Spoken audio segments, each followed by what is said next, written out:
y la tumba estaba vacía, porque Jesucristo había resucitado. Y la resurrección de Jesús es la clave de todo lo que hacemos. Si solamente fuera un cuento que alguien le contó a otro, le contó a otro, le contó a otro y nosotros nos decidimos a creerlo, no tendría ningún sentido, porque Jesucristo resucitó, todo tiene sentido. Y en esta noche vamos a hablar del gran misterio de la historia, porque el fundamento de la fe cristiana tiene que ver justamente con el hecho de la Pascua, lo que hoy celebramos, que no tiene nada que ver con conejos, ni con roscas de Pascua, que son riquísimas, ni tampoco con huevos pintados, sino tiene que ver con un hombre que estaba muerto y después resucitó. Porque si eso no hubiese pasado, no hay ninguna explicación admisible para la existencia de la iglesia cristiana. No tiene ningún sentido la iglesia.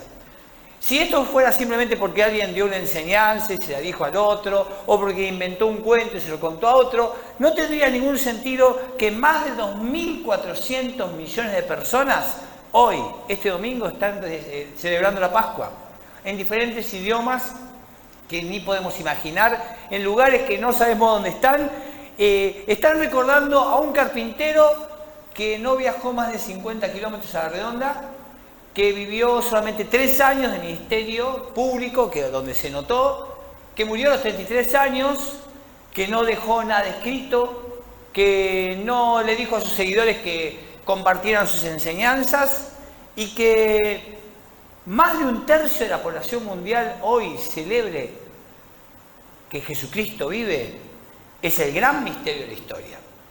Vamos a hablar de algunas cosas. Por ejemplo, usted conoce a Nerón, ¿no es cierto? Nerón fue un gran emperador romano, pero ninguno de ustedes, salvo que sea historiador, me podría contar qué obras hizo Nerón, a pesar de que hizo muchas, además de mandar incendiar Roma.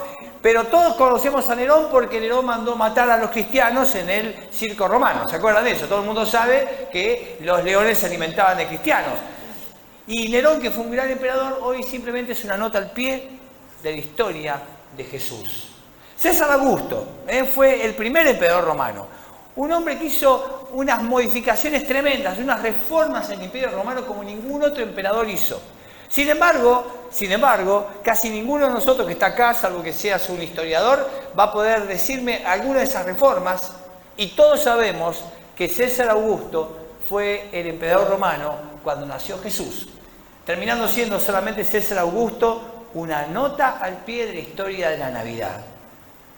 ¿Cómo pudo ser que la iglesia existiera cuando los primeros 300 años no había Biblia? No había Biblia. No es como hoy en día yo puedo pararme y decir, bueno, abran su Biblia en Juan 3:16. No había Biblia. ¿Cómo la iglesia sobrevivió a un imperio romano?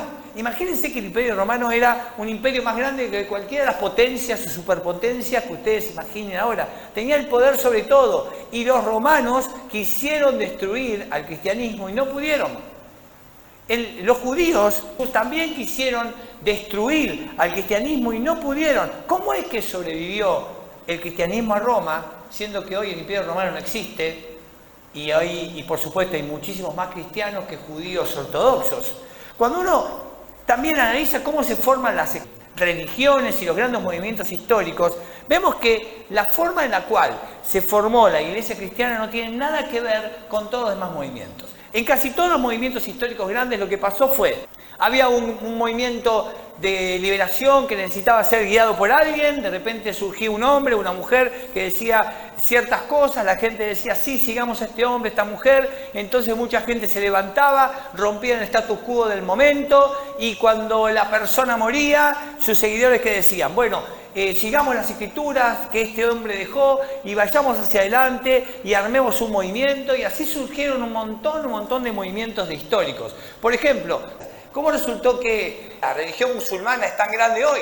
Es la segunda religión más grande del mundo. Bueno, Mahoma era un joven que buscaba a Dios y en un momento se encerró en una cueva y de la cueva salió con una visión de Dios.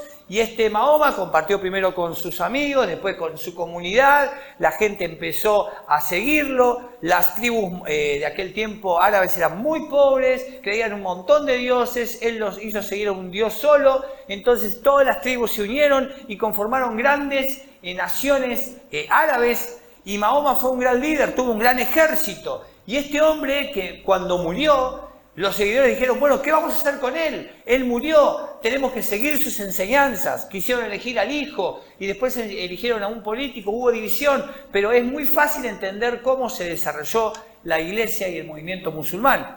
Pero la iglesia cristiana no tiene nada que ver con eso, porque se podría suponer que Jesús, antes de morir, le dijera a la gente que lo seguía, bueno muchachos, todo lo que yo dije, pónganlo en un libro y sigan mis enseñanzas. Pero el gran problema es que Jesús no hizo eso.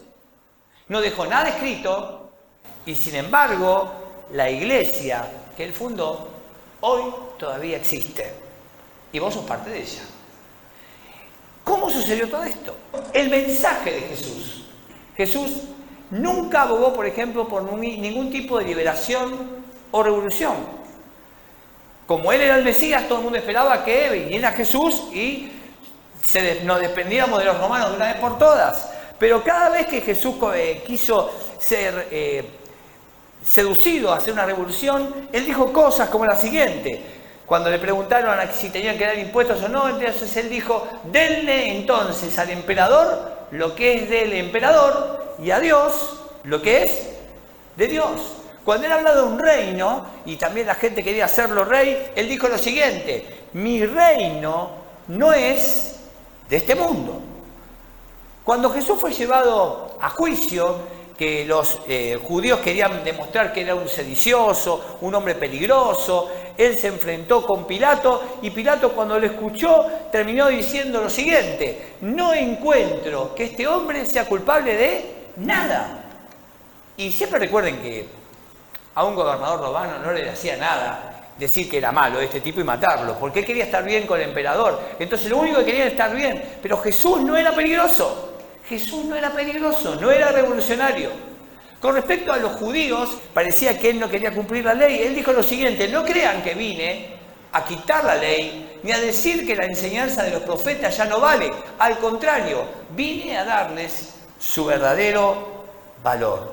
No habló de liberación, no habló de cambiar la religión, no quería cambiar el status quo, no quería modificar nada. Y el gran problema del mensaje de Jesús, y hoy sigue siendo el gran problema, que el mensaje de Jesús era exclusivamente sobre Jesús. Él habla de sí mismo. Él hablaba de sí mismo. Nunca pidió a sus seguidores que confiaran en sus ideas. Pidió a sus seguidores, que dice acá, que confiaran en ¿quién? En Él. Yo soy el camino, la verdad y la vida. Yo soy el pan de vida. Yo soy el agua de vida, yo soy. Y cada vez que uno ve a Jesús hablando, habla de Él. Cuando sus muchachos estaban en una ciudad llamada Cesarea de Filipo, viendo lo que él hacía, Jesús los llama y le pregunta, ¿quién dice la gente que soy? Entonces, después de muchas respuestas, Pedro dijo lo siguiente, tú eres el Mesías, el Hijo del Dios que vive y da vida. Eres el que estábamos esperando, el Hijo de Dios. Y bueno, Jesús podría haber dicho, bueno muchachos, paren un poquito la mano, no se suban a la carroza, está todo bien. No, él dijo, no sabes esto por tu propia cuenta, sino que te lo enseñó mi Padre que está en el cielo. Sí, Dios mismo te dijo, y yo soy su Hijo. Yo soy el Hijo de Dios. Por eso, el problema de Jesús no fue lo que él enseñaba. El problema de Jesús no era cómo se comportaba. El problema de Jesús es que él decía que era Dios. Es más, cuando Juan el Bautista lo vio acercarse y de repente aparece Jesús, él dice lo siguiente, miren, el Cordero de Dios que quita el pecado del mundo. Juan no dijo, miren, Él nos va a explicar cómo se puede quitar el pecado del mundo. Él no dijo, Él les va a explicar sobre el pecado y el arrepentimiento. Él dijo, Él va a quitar el pecado del mundo. Él va a morir por cada uno de nosotros. Y este es el gran problema. El mensaje de Jesús se trataba exclusivamente de Jesús. Era el centro de su propia atención. Y Él llevaba el mensaje. En un momento dado, uno de sus amigos, Lázaro, está muriendo. Y sus amigas le mandan a decir que él estaba enfermo. Y él en ese momento dice, no vamos todavía, esperemos. Y él esperó hasta que Lázaro muera. Era una situación media extraña. Y cuando él está llegando, dice el relato que Marta, la hermana de Lázaro, medio enojada, le dice a Jesús, Señor, si hubieras estado aquí, mi hermano no habría muerto. Y entonces ahora viene algo tremendo. ¿Por qué le va a decir a Marta, mira, no le va a explicar qué va a pasar después de la muerte? No le va a explicar sobre la resurrección. Él dice lo siguiente: yo soy la resurrección y la vida. El que cree en mis palabras, dice, el que cree en mi testimonio, no, el que cree en quién, en mí, vivirá aún después de estar muerto. Yo soy. Él se hacía Dios. Él siempre supo quién era y él era el mensaje. Es más, cuando sus discípulos estaban discutiendo sobre él, en un momento dado uno de ellos dice, bueno, muéstranos al Padre, queremos ver cómo es Dios. Él les dijo lo siguiente: el que me ha visto a mí, ¿ha visto a quién? Al Padre. Por eso él ni una sola vez, él le pidió a sus discípulos que compartieran sus ideas a los demás. Porque el problema con Jesús era su mensaje. No fue un liberador, no fue un revolucionario, el mensaje era Jesús. Entonces, y esto es muy importante, cuando Jesús murió, las esperanzas de sus seguidores, ¿qué pasó? Murieron con él. Si yo sigo a alguien que dice que es Dios, que yo sigo a alguien que dice que yo soy la resurrección y la vida, yo sigo a alguien que dice que yo soy el camino, y ese camino muere, la resurrección muere, la vida muere, todo lo que yo seguía no tiene sentido. Porque cuando Jesús murió, nadie creyó en su mensaje. Porque Él era el movimiento. Es más, antes, apenas lo arrestaron a Jesús, usted sabe que hicieron sus seguidores más cercanos. ¿Qué hicieron? Se fueron, lo abandonaron. En la cruz está solamente uno de sus seguidores, Juan, pero es para acompañar a su mamá, a María. Pero no por nada más que eso.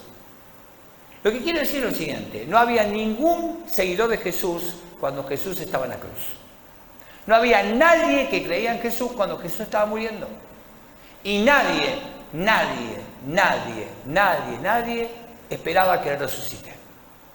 O sea que el movimiento de Jesús estaba absolutamente muerto. ¿Por qué? Porque el Mesías no muere. El Hijo de Dios no puede ser asesinado.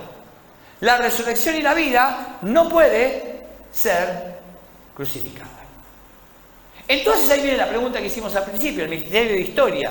¿Cómo puede ser que cuando Jesús murió no había un solo de sus seguidores? No había un grupito ahí que dijeron, bueno, ahora cuando todo se calme, vayamos y digamos a la gente las enseñanzas de Jesús.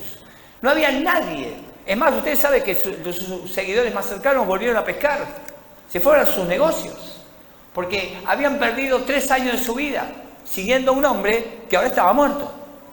¿Cómo puede ser que la iglesia cristiana hoy exista? ¿Qué ocurrió en el mundo después de que un hombre que decía que era el mensaje fue crucificado? Y la Pascua resuelve el gran misterio de la historia. Y por eso estamos hablando esta noche de esto. Porque el gran misterio de la historia tiene que ver con el relato de la Pascua. Y el relato nos lo va a contar uno de los testigos. Alguien que vio a Jesús. No lo cuenta de otro. Dice, yo lo vi y lo cuento. Y este fue Juan, uno de sus seguidores más cercanos. Y él nos cuenta lo siguiente. Que el primer día de la semana, muy de mañana, cuando todavía estaba oscuro, María Magdalena fue al sepulcro y vio que habían removido la piedra que cubría la entrada. Ahora, recuerden que vieron algunos hombres que fueron a dejaron el cuerpo de Jesús. Ahora, usted sabe que ninguna mujer piensa que un hombre hace bien las cosas. Entonces dijeron a estos hombres, le hicieron todo apurado, apenas pudieron, ya cuando ya se acababa el tiempo del sábado, cuando ya podían ir, lo que fueron a hacer estas mujeres, fueron a arreglar al muerto. Fueron a llevar perfumes, ungüentos para que el muerto esté bien, nada más.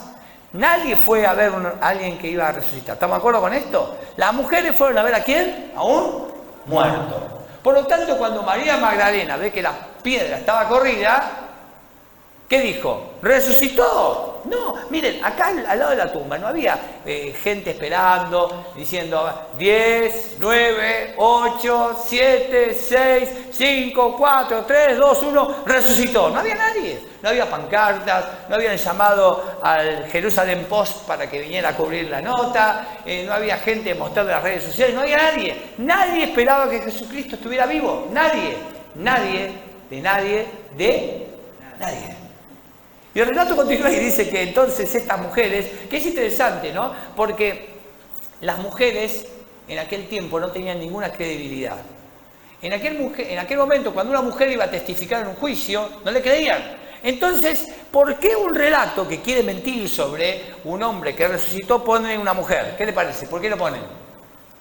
Porque había mujeres, o sea, no había otra cosa. Esto es lo que ocurrió, porque si el que inventaba el relato podía haber inventado mejor, le hubiese puesto a Pedro, a Juan, y no hubiese puesto que no creían. Entonces dice que las mujeres fueron corriendo a ver a Simón Pedro y al otro discípulo, a quien Jesús amaba, y le dijeron, el Señor resucitó. ¿Dijeron eso o no? Bueno, ¿qué dice? Se han llevado del sepulcro, afanaron el cuerpo al Señor y no sabemos dónde lo han puesto. Se afanaron el cuerpo del Señor.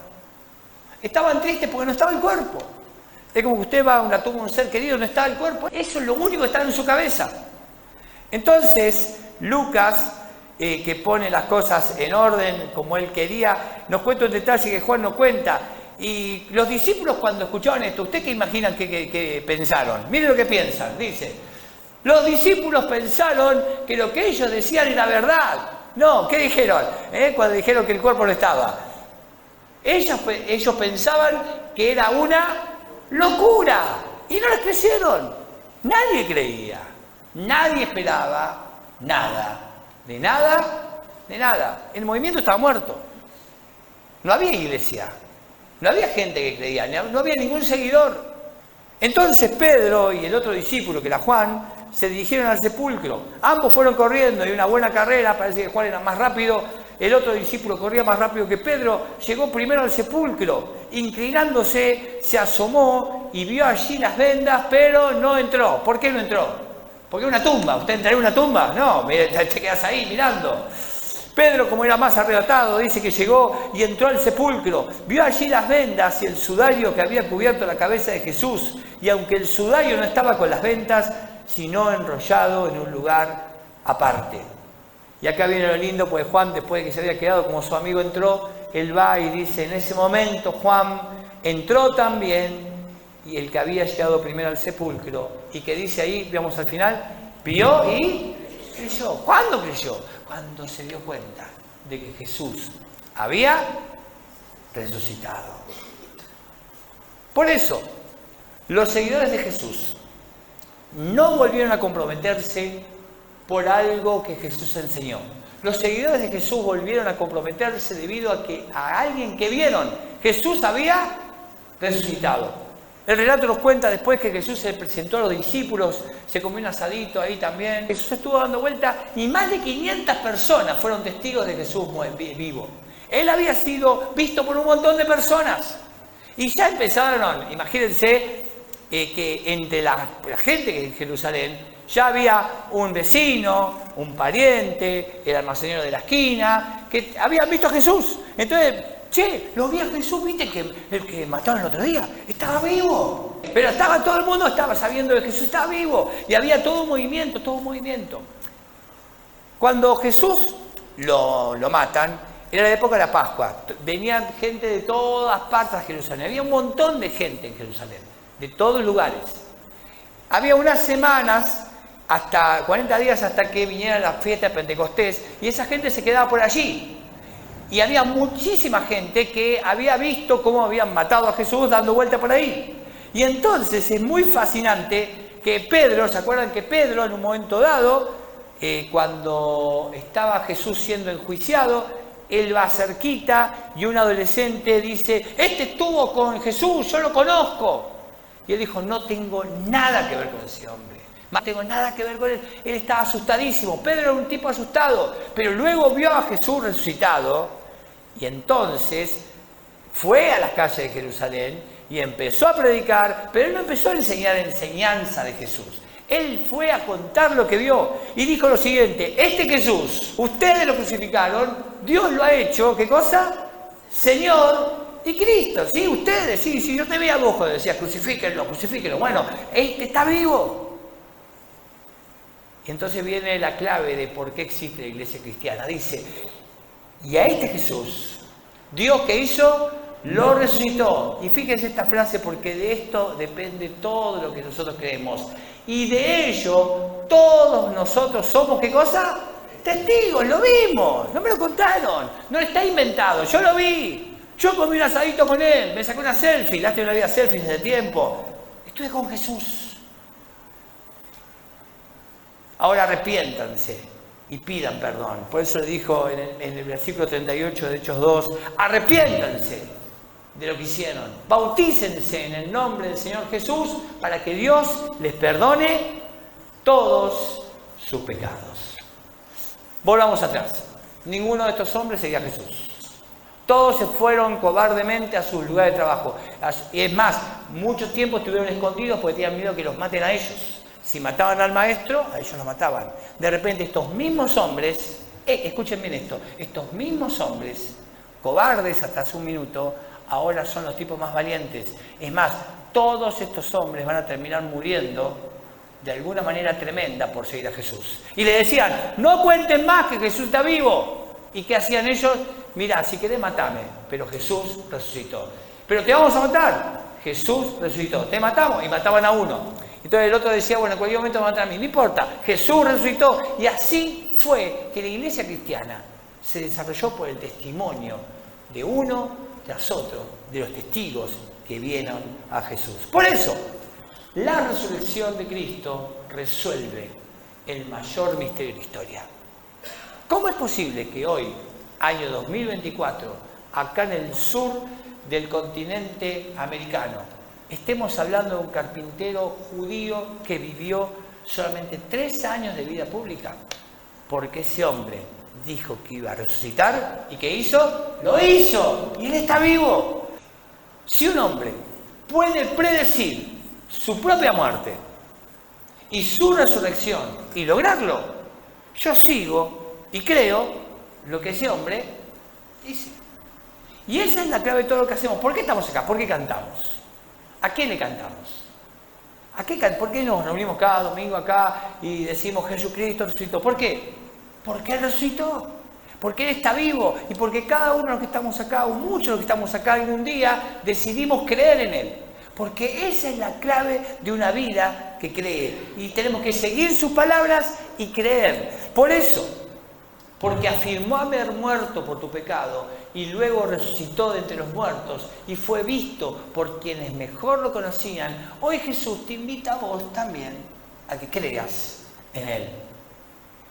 Más de 500 personas lo vieron y la iglesia comenzó a crecer. Usted sabe que la iglesia cristiana, los primeros 300 años fueron persecución absoluta. Quisieron eliminar la iglesia. ¿Qué hizo la iglesia? Se reunió la gente ¿dónde? Escondida. Y así fue creciendo, creciendo, creciendo. Hoy nadie nos persigue, pero la iglesia cristiana continúa y continúa creciendo porque Jesús está vivo. En esta noche, ¿qué significa esto para nosotros? Significa que si vos crees en este Jesús crucificado y resucitado, podés creer que todo lo que dijo es verdad.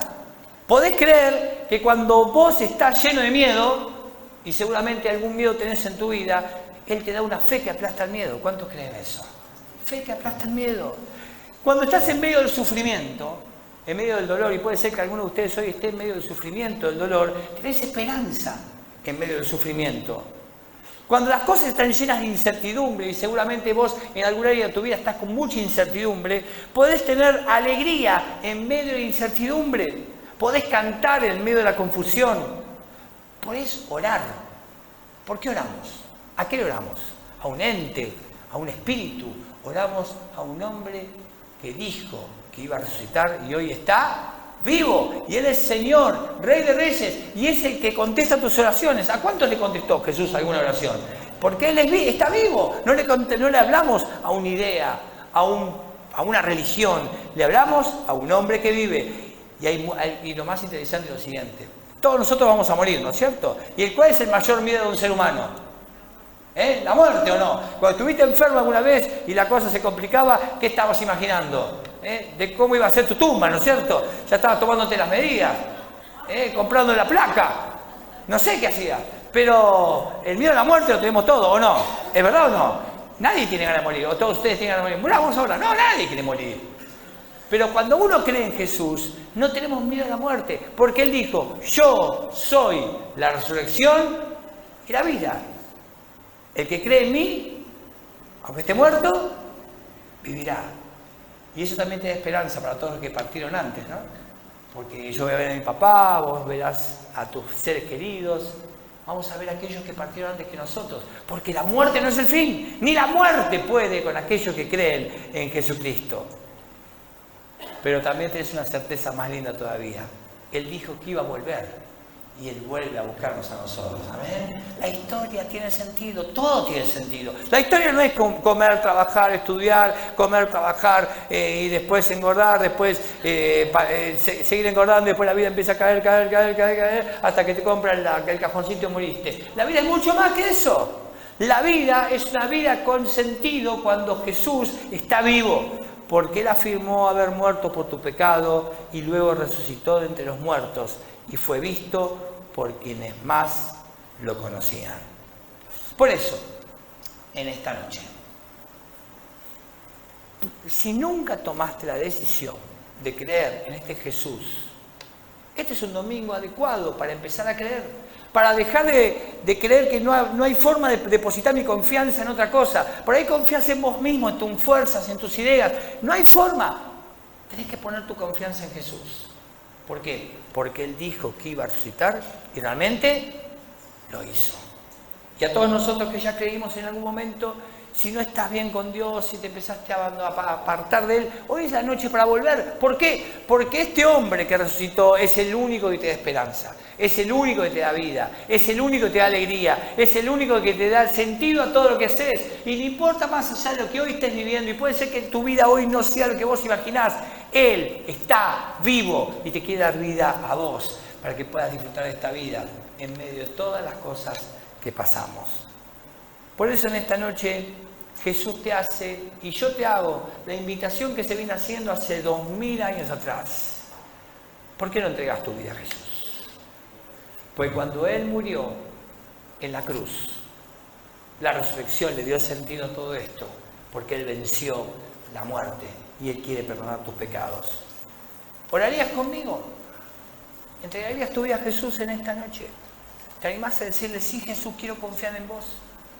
Si querés hacerlo, cerrá tus ojos conmigo y decirle, Padre Celestial, creo que Jesús es tu Hijo. Creo que Él murió por mis pecados. Creo que Él resucitó entre los muertos. Creo que Él está vivo y en esta noche quiero depositar mi confianza en Él. Jesús, creo que vivís y que vas a venir a buscarme. Y en esta noche te recibo como mi Salvador, el que perdona mis pecados, el que me da una vida nueva. En nombre de Jesús. Amén y amén. Y si hiciste esta oración conmigo, esta oración no te hace cristiano, pero te da el comienzo de una vida con Él, de confianza con Él. Y aquellos que ya hemos confiado en Él, nos hemos dado cuenta de que es la única vida posible. Para todos los demás que estamos acá hace tanto tiempo, volver a recordar por qué tiene sentido todo lo que hacemos es la clave, ¿no? ¿Por qué venís cada domingo? ¿Por qué abrís la Biblia? Porque no seguimos a un hombre muerto, no seguimos buenas ideas, seguimos a un Dios que envió a su Hijo a morir por nosotros y que ese Jesús resucitó y hoy está vivo y viene a buscarnos prontamente. Amén. Dios te bendiga mucho.